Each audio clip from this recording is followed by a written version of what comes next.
Welcome back into Everyday Kentucky. It is no secret that we are the horse capital of the world, and that not only means racing and breeding, but it means taking care of these incredible athletes after their careers are over. Erin O'Keefe is here with us now. She is the development director of the Retired Racehorse Project. Hey, Erin, how you doing? I'm doing well. How are you? There are a lot of different programs here in the state for retired racehorses, and people are familiar with a lot of them, but this one's really unique. Tell me about it.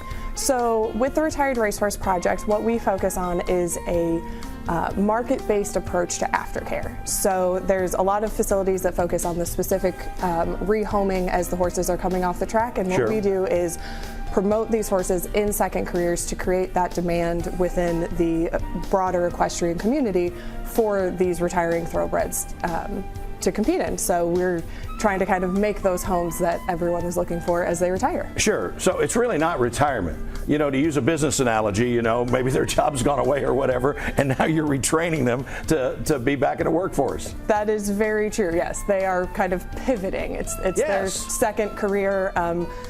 It can even be their third sometimes, depending on how ambitious the horses have been. Okay, so how do you find these horses? I mean, obviously you're getting the word out there within the industry and everything, but what are some of the characteristics of the horses to qualify for this program? So for this program, they have to have raced or had a published work in the last 2 years. Okay. And be in their first year of retraining as they're coming off of the track. And so any horse that is eligible, we have 10 different disciplines that they can compete in.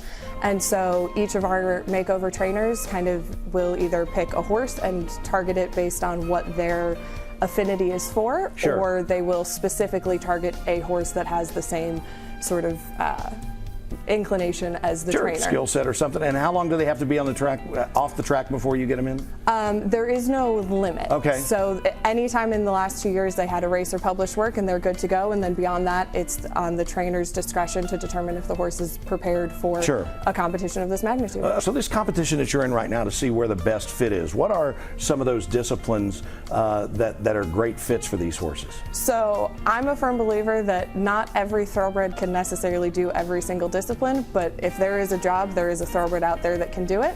And so we offer 10 different disciplines. So we have eventing, dressage, show jumping, show hunters, field hunters, barrel racing, ranch riding, competitive trail, polo, and then just in case what you think you want to highlight on this specific thoroughbred doesn't fall under one of those, our 10th category is freestyle, which is basically, you know, horse on the farm. Come up with it. Yes. Come up with whatever it is you think. If you, we have people that come in and do driving in freestyle to show that the horses can do that. So really, anything that doesn't is kind of the catch-all. Awesome. Okay, so for people that may have a horse that might fit one of these disciplines, or for people that might be looking for this kind of horse as a second career, where can they get information?